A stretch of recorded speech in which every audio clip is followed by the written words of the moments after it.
కానీ అదే కోవట్ పేరు మీద అర్జున్ రెడ్డి అనే వ్యక్తిని క్షమించి వదిలిపెట్టిన పార్టీ ఈ అమ్మాయిని చంపడం వెనక మనం ఏ సామాజిక వర్గాన్ని చంచారా లేదా అంత పెద్ద నేరం ఏమైనా చేసింది అనుకోవాలా? ఇప్పుడు అర్జున్ రెడ్డికి ఈమెకు పోల్చుకుంటే ఈమె ఎవరైతే మహిళా మావోయిస్ట్ ఉందో మరి ఈమె కంటే ఆయన ఏమన్నా నేరం చేయకపోవచ్చు, లేకపోతే అతను నిజాయితీగా నన్ను ఇట్లా పోలీసులు కోర్టు మార్చుకున్నారు, నేను పార్టీ ద్రోహం చేయలేను కాబట్టి అని ఏమైనా పార్టీ ముందు ఏమైనా ఒప్పుకుంటే క్షమించి వదిలిపెట్టవచ్చు అనుకుంటున్నాను. కానీ 7 సంవత్సరాలు పనిచేసిన ఒక వ్యక్తిని ఎలాగంటే చంపాలనిపిస్తుంది? క్షమించి వదిలిపెట్టడం అనేది మిత్రుడు గణేష్ అన్న ఎవరో ఏఓబి కార్యదర్శి గణేష్, నేను అదే మిత్రుని చెప్తున్నా, అట్లా చంపడం వల్ల ఉన్న ఉనికి కోల్పోవడం, ప్రజలలో ఉన్న సానుభూతి కోల్పోవడమే దారి తీస్తుంది. ఇక మనం మీ చరిత్ర కొంచెం చూద్దాం.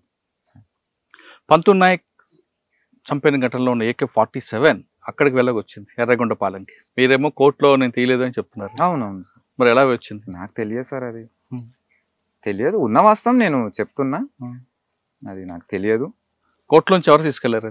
అది ఆరోపణ మాత్రమే నా మీద వచ్చింది, కానీ నేను తీసిన అనే విషయం అయితే అది తప్పు. అది నేను తీయలేదు, నాకు సంబంధం లేదు. కానీ కోర్టు నుంచి విక్రమ్ అనే వ్యక్తి ఒక చిన్న పిల్లాడిని తీసుకొని రాత్రి టైంలో దొంగతనం చేయించి AK-47 తీసుకొని నల్లమల్ల వెళ్ళి ఆ ప్రాంతంలో ఒక గుట్ట మీద ఉండి అక్కడ చేపల వాళ్ళు ఇచ్చిన అన్నం తింటూ చాలా కాలం ఉన్నారని, అదే సమయంలో బాబురావు అండ్ పార్టీ ఎర్రగొండపాలెంలో కలిసి వాళ్ళతో కలిసి ఉండి AK-47 వాళ్ళకి ఇచ్చి వాళ్ళ ద్వారా SLR తీసుకొని ఆ సమాచారాన్ని మీకున్న ఒక పోలీస్ ఆఫీసర్కి ఇవ్వడం, ఆయన ఆదేశాల మేరకే మీరు ఆ నలుగురిని చంపారనేది.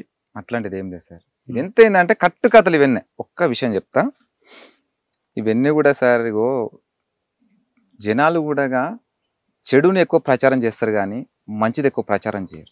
ఈ చెప్పిన సీక్వెన్స్ కరెక్టా కాదా? మీరు చెప్పింది ఇక్కడ జరిగిన ప్రచారం అది అంతే, కానీ నాకు జరిగింది అయితే కాదు, నేను చేయలేదు, నాకు సంబంధం లేదు. సరే, మీరు ఎలా వెళ్ళారు అక్కడి వరకు? నేను ఇక్కడ నాకు ప్రొటెక్షన్ లేదు, ఏ అధికారి నాకు సహకరించట్లేదు, కనీసం బతకడానికి కూడా ఆధారం లేని పరిస్థితి నాది. కాబట్టి కనీసం కేసుని కూడా వాదించుకునేంత స్తోమత కూడా నాకు లేదు. ఇక ఆ టైంలో నేనేం చేసిన, ఇక ఈ సమాజంలో మనం బతికే కన్నా విప్లవోద్యమం పోయి పోరాడి చనిపోతే బెస్ట్ అనుకొని పోయినాను, వెళ్ళిపోయారు. కానీ మీరు ఒకరోజు ఉదయం మీ గ్రామంలో వ్యవసాయం చేసుకున్న సమయంలో మీకోసం హోంగార్డ్ వచ్చారు, ఒక ఎస్ఐ పంపించారు రమ్మన్నారని. హోంగార్డ్ చూసిన వెంటనే మీరు అదే రోడ్లో అడవిలోకి పారిపోయి హోంగార్డ్ అయితే నేను ఊర్లో వ్యవసాయం చేసుకుంటానే నేను ఊర్లో ఉన్న టైంలో వచ్చారు, అక్కడ నుంచి మీరు అడవిలోకి పారిపోయి వెళ్ళిపోయారు. అయితే నేనేం అప్పుడేం పారిపోలేదు, నేను ఇంటి దగ్గర ఉన్నా. 2 హోంగార్డ్స్ వచ్చారు, వాళ్ళంతా మాజీలే. వచ్చి మా భార్య సాయంత్రం 4 o'clock ఇల్లు ఊకుతుంది, నేను అప్పుడు పొలం దగ్గర ఉన్నా, ట్రాక్టర్తోని అక్కడ పొలం దున్నించుకుంటా ఉన్నా. మా భార్యని అడిగిపోయారు వాళ్ళంతే. అడిగిపోయిన తర్వాత లేడు పొలంకి పోయిండని చెప్పారు. నేను సరే వాళ్ళు కూడా వెళ్ళిపోయారు. వెళ్ళిపోయిన తర్వాత మళ్ళీ ఇంటికి వచ్చినాక ఇట్లా చెప్పారు అనమాట, వచ్చిర్రు ఇట్లా అడిగిరు అని చెప్తే సరేలే ఇప్పుడు అప్పుడప్పుడు వస్తుంటారు కదా, వచ్చినప్పుడు కలవడానికి వచ్చిరేమో అనుకున్నా. అయితే మళ్ళీ 1 గంట తర్వాత రమేష్ కోత్వాల్ అనే సిఐ అమరాబాద్, అతను జీప్ తీసుకొని ఫస్ట్ మా గ్రామానికి ఎంటర్ అయ్యిండు. ఎవరైతే హోంగార్డు మా ఇంటికి వచ్చిపోయారో అతను నాకు కాల్ చేసిండు, తమ్ముడు నేను సిఐ సార్ మిమ్మల్ని కలవడానికి వస్తున్నాడు, ఊరు బయటికి రండి, నేను బైక్ మీద వస్తున్నా అని చెప్పిండు. అంటే నాతోనేం పని సార్, కానీ అంటే ఎప్పుడు కూడా నేను ఎప్పుడు కలవలేదు, మాట్లాడలేదు, నాతోనేం పని అన్నా, ఏదో పని ఉంది మాట్లాడటానికి రమ్మంటున్నాను. 7 అవుతుంది టైం. ఈ టైంలో నాకెందుకు, నన్నెందుకు కలుస్తాడని చెప్పేసి నేను కొంచెం భయపడ్డ తర్వాత నేనేం చేసినంటే ఎంతకైనా మంచిది కొంచెం పక్క ఉంటే బాగా అని చెప్పేసి నా మొబైల్ స్విచ్ ఆఫ్ చేసి నేను పక్కకి వెళ్ళిపోయాను. ఆయన వచ్చిన ఒక అర్ధగంట సేపు ఉన్నాడు. అప్పటికి నేను వేరే ఆఫీసర్కి ఫోన్ చేసిన, ఫోన్ చేసి సార్ ఇట్లా నా కోసం సిఐ సారు కలవమంటున్నాడు, బయట ఉన్నాడు, మరి ఏమన్నా నా మీద ఏమన్నా కేసులు ఏమన్నా మళ్ళీ ఏమన్నా బనాయిస్తారా ఏం సార్, మరి నేను బతకాలా వద్దా అని చెప్పి అన్న. ఏదైనా ఉంటే రేపు పొద్దుగాల వస్తా సార్, మీరు చెప్పండి సార్ సిఐ సార్కు, వస్తే రేపు పొద్దున పోయి కలుస్తా అని చెప్పిన. సరే అమ్మ నేను చెప్తానని చెప్పేసి మరి ఏం చెప్పాడో చెప్పిండు. ఆ తర్వాత కొంతమంది రాజకీయ నాయకులు కూడా ఫోన్ చేస్తే ఏం కాదు రేపు పొద్దుగాన పోదాంలే, ఎందుకు భయపడతావు, నువ్వు చేసిన తప్పేముంది, బయటకు వచ్చి హ్యాపీగా బతున్నావు కదా అని చెప్పేస్తే సరే అని చెప్పేసి ఉన్నా. అయితే మా సిఐ ఏం చేసాడు, మళ్ళీ ఫోన్ ఆన్ చేస్తే మా ఊర్లో ఉంటాడు ఒక అడ్వకేటు, బావ అవుతాడు. అతను ఏం చెప్పినంటే, బామ్మర్ది ఇట్లా సారు మా ఇంటి దగ్గర కూర్చున్నాడు, వచ్చే ఇంటికి చాలాసేపు అయింది వెయిట్ చేస్తున్నాడు అంటే, చూడండి బావ సార్తో ఆయనకేం పని లేదు, నాకు ఆయనతో ఏం అవసరం లేదు. నాకు నేను ఏదంటే పై ఆఫీసర్లతో మాట్లాడుకుంటా, ఆయన ఎందుకు వచ్చిండు నాకు సమాధానం చెప్పమని చెప్పిన. కలవటానికి వచ్చిండంట. కలవటానికి వస్తే మరి పిఎస్కి రమ్మంటాడు, నాకోసం డైరెక్ట్ ఇక్కడ ఎందుకు వస్తాడు? ఎందుకంటే అప్పటికి నేను జైల్లో ఉండొచ్చినా, అప్పుడప్పుడే నాకు జైలు అనుభవం తెలుసు కాబట్టి, ఇవన్నీ పోలీసులు ఆడే అన్నీ నాకు తెలుసు కాబట్టి కొంచెం నేను భయపడి, లేదు బాబా ఏం లేదు, ఏమన్నా రేపు పొద్దుగాల కలుస్తాం వెళ్ళిపోమని చెప్తే, సరేనా 8 గంటలకు అని మా ఇంటికి వచ్చిండు, రేపు పొద్దుగాల రాకపోతే స్పెషల్ పార్టీ తీసుకొని వస్తా అని చెప్పేసి వెళ్ళిపోయింది. తర్వాత ఇక వేరే వాళ్ళు చెప్పారు అనమాట, ఏదో మొత్తం మీద అయితే నీకు ప్రమాదం ఉన్నది అని చెప్తే, ఇక మళ్ళీ పోయి జైల్లో పడేస్తే నన్ను ఇంకా ఎవరు తీస్తారు బయటికి, ఇక ఎట్లా ఇక్కడే కేసు సమస్య ఉంది, అక్కడే మళ్ళీ జైల్లో ఉండి వచ్చిన అప్పటికి 2 సంవత్సరాలు, ఇంటికాడ పరిస్థితి ఏంది ఇట్లా, అప్పటికి బాబు పుట్టిండు, ఇక నాకు ఇక డిప్రెషన్కి పోయినా ఇక అని చెప్పేసి, ఇక మళ్ళీ ఈ మార్గం కరెక్ట్ కాదు, ఇక ఆ మార్గం పోతే సరే ఇక్కడ చనిపోయే కన్నా పోయి ప్రజల కోసం త్యాగం చేస్తానన్న ప్రజల పేరు ఉంటుంది కదా అని చెప్పేసి మళ్ళీ ఉద్యోగానికి వెళ్ళిపోయాను. అక్కడ వెళ్ళాక బాబురావు వాళ్ళందరూ కనబడ్డారు, కానీ అక్కడ మీరు ఆయుధాలు ఎక్స్చేంజ్ చేసుకున్నారు కదా? మీ ఆయుధాలు ఎక్స్చేంజ్ అనేది ఏముండదు సార్. ఇప్పుడు నా స్థాయి కమాండర్ స్థాయి, నేను క్యారీ చేసిన కూడా దళంలో ఎస్ఎల్ఆర్, కానీ నా స్థాయిని బట్టి ఆయన ఇప్పుడు నేను అరెస్ట్ అయి ఉన్నా కాబట్టి ఆయన కొన్ని రోజులు అబ్జర్వేషన్లో పెట్టి నాకు ఎస్ఎల్ఆర్ ఇచ్చిండు ఆయన. అది కూడా వేరే దగ్గర డంప్ ఉంటే తీసుకొచ్చి నాకు ఇచ్చిండు. ఓకే, ఆ ఎన్కౌంటర్ ఎలా జరిగిందంటారు బాబురావు గారిది?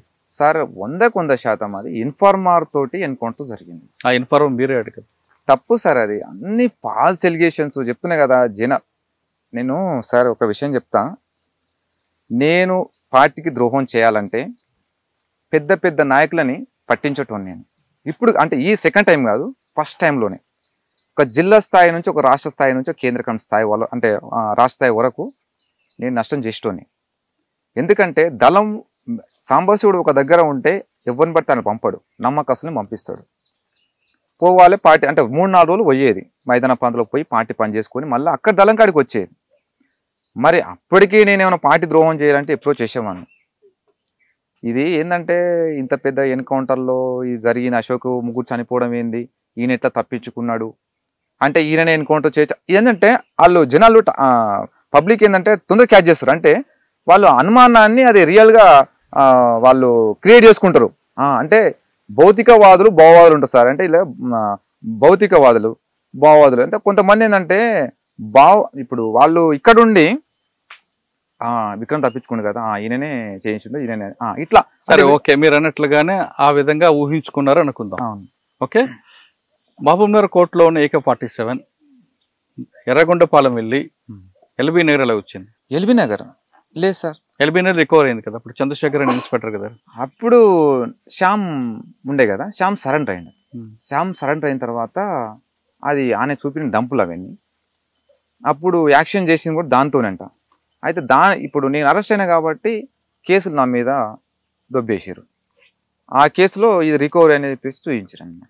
అంతేగాని నేనైతే కానీ ఆ AK-47 ఎల్బీ నగర్లో పెట్టి నయీం కోసం చంపడానికి ప్లాన్ చేసినట్లుగా దానికోసం ఆయుధం దాచినట్లుగా రికార్డ్స్ చెప్తున్నాయి. అంటే సెకండ్ టైమా లేకుంటే ఫస్ట్ టైమా? Second time.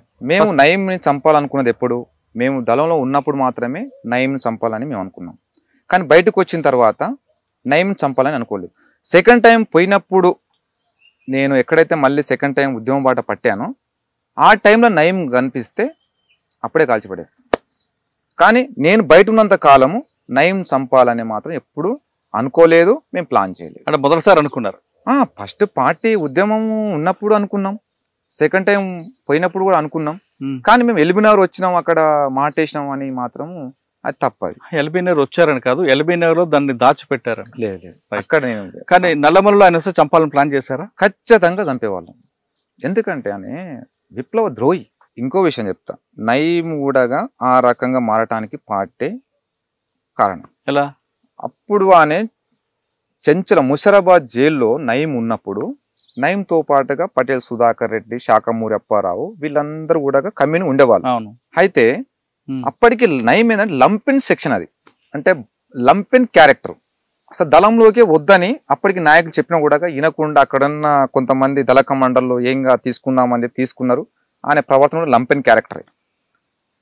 అయితే వేరొక కేసులో ఐఏఎస్ అయితే మన వ్యాసత్య కేసులో ఆయన ముద్దాయిగా ఉండి ఆయన ముషిరాబాద్ జైల్లో ఉన్నాడు. అక్కడ ఉన్నప్పుడు ఏమైందంటే మన ఈదన్ అనే ఒక వ్యక్తి ఆయన పార్టీ నుంచి బయటకు వచ్చిండు. బయటకు వచ్చిన తర్వాత తను జైల్లో కాంటాక్ట్ అయ్యిండు. ఎవరు? ఈదన్.